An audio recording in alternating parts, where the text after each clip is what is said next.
Welcome to Trek Trav, I'm Trav, and this episode or random topic is the prequel dilemma. Why the fuck are we getting so many prequels? Make sure to like, comment, and subscribe, and tell me what you think about all the announced prequels, like Star Trek Origins, or the Star Trek President Archer series, or a continuation of TOS from Strange New Worlds.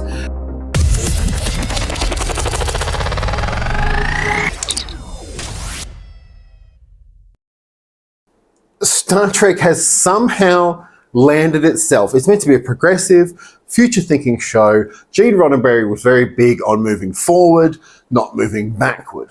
And what we've seen since Enterprise is Star Trek going backwards. Now, prequels were big in the early 2000s, Star Wars, and it really does not make sense as to why they kept doing this. Now, with Enterprise, the show ended after 4 seasons, didn't do very well viewing figure-wise, and a bit of Star Trek fatigue. Then they came back with Star Trek 2009. I thought, cool, Enterprise was the end of that era, Star Trek 2009 Kelvin timelines. They're trying to refresh it, bring it back, telling the story of Captain Kirk again, which is fine. I didn't mind that. 3 films, great. Then we had the announcement of Star Trek Discovery, which in the initial stages was a prequel series. It did go to the future later on. Then we got announced Strange New Worlds, a spin-off of Discovery and also the original The Cage pilot, of which would be a prequel to TOS. And then the Kelvin films finished, and we got an announcement of a Star Trek Origin film, which doesn't make sense because Star Trek 2009 in the Kelvin timeline is the origin film for that universe. And Star Trek First Contact, of which the Enterprise's E crew travel back in time and stop the Borg from stopping First Contact, is literally the origin of the Star Trek universe. So what is this Star Trek Origins movie even about? I don't know. I don't know why they keep going prequels, other than they can bring in familiar nostalgic figures in order to keep people watching. Also, also they can bring back things like Captain Pike in Strange New Worlds, where the show is familiar and yet they can do new things. And also, to be honest, what is the point of doing a prequel if you're not going to try anything new with it, if you have no new ideas with it? And this is what bugged me a whole heap. Now, I understood Star Trek Enterprise was the first Warp 5 vessel. It was a big moment in the Star Trek history. Well, it was made to be a big moment. They did some cheeky canon differences. Example, the Borg cutting off, "We are the Borg, surrender your vessel." Like, they cut out the "We are the Borg" part, but the Borg were in there. And so what we've had is a bucket load of prequel shows. Star Trek Discovery went into the 32nd century. We have Starfleet Academy coming out that's in the 32nd century, which is good. It's step forward, it's progression. I would have settled for something after the 25th century or during the after Picard era. That would have been great too. It's still a progression of our story. What Star Trek Origins is makes no sense. They've got good people supposedly making this film. I get it. It makes sense. It does not make sense to make those really good writers and these people come up with a story to try and explain the Kelvin universe that we already saw the explanation of it being created. Now, the only way the Star Trek Origins film can actually be the beginning of the Kelvin timeline would mean they'd have to go back to the Prime timeline and show us the build-up of Romulus being destroyed, the rescue of the Romulan people.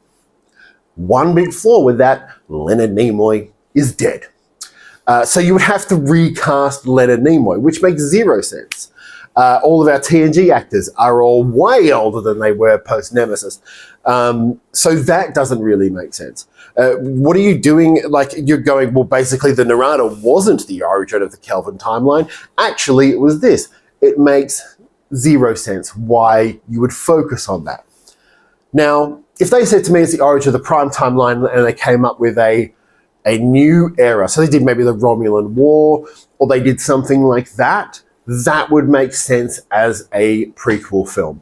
Taking a big moment that has been talked about in Star Trek history and focusing on that. Not the beginning of Star Trek, but a pivotal point within the Star Trek universe. But that's not what they're saying. In every press release I see, there is 3 things at the moment that are going on. We have the Star Trek 4 with Chris Pine in the Kelvin timeline. Don't mind that. It's a continuation of that story. Great. They have the Mike Sussman President Archer thing, which, if you've seen, there's another video I did. I don't think that's going to happen. Why would you make a sequel to a show that wasn't successful? And as much as people love Enterprise now, it's still not the most successful Star Trek show. You would go Voyager sequel. And then you got this Star Trek Origins thing. All the details say is the origin of the Star Trek universe in the Kelvin timeline. And I don't know what it is. What are your ideas for this? Like, what do you think they could do? There's so little wiggle room in the 23rd century and the 24th century that, like, Section 31 was even a prequel. Like, it's before TNG, but after Star Trek 6, I believe. So that's a prequel. Everything they're doing seems to be some sort of prequel. Now, a couple of reasons why I think that they might do this is that the further ahead they go, the more they have to come up with new technology ideas. And it is pretty damn impossible when you've been doing science fiction for 60 years to come up with new science fiction ideas. Because Star Trek traditionally doesn't go into time travel and doesn't go into dimension tripping. So, like they do for one-off episodes, but not for, I want to say, movies. Now, I think technology-wise, like an example would be Star Trek Discovery Season 5. The biggest advancement we got in this is their communicator has now become a transporter, a tricorder, a medical apparatus. Like it's become everything, which is just an extension of the original badge becoming a comm badge in Star Trek TNG, like the holodecks in Strange New Worlds, like the fluidic, I want to say fluid metal construction. Like, sure, that's great, but we didn't see that in operation. If they had like holographic bridges, I would understand it. If they had something unique, and I think that is the primary problem with them skipping to the future. I think Starfleet Academy will try and take it back to basics a little bit. It also doesn't make sense that, to be honest, we would be doing a Starfleet Academy in that century because you would think it would be less hands-on. It would just be, we have AI going into schools now. 32nd century, who knows? And that's the primary thing I think it is. I think what's happened is they are so afraid to go too far out of the wheelhouse of Gene Roddenberry's original Trek that they keep falling back to the original series. And because the all of the TNG cast is still alive, they don't want to recast TNG. Because I guarantee you, if a good proportion of them were dead, they'd 100% recast it. And they're talking about a TOS reboot / continuation after Strange New Worlds. And I sit there and I go, do we need another Star Trek show set during that time? And I guarantee you, it's not going to happen. Because if the Star Trek captain, and it's the same reason I don't think Legacy happened.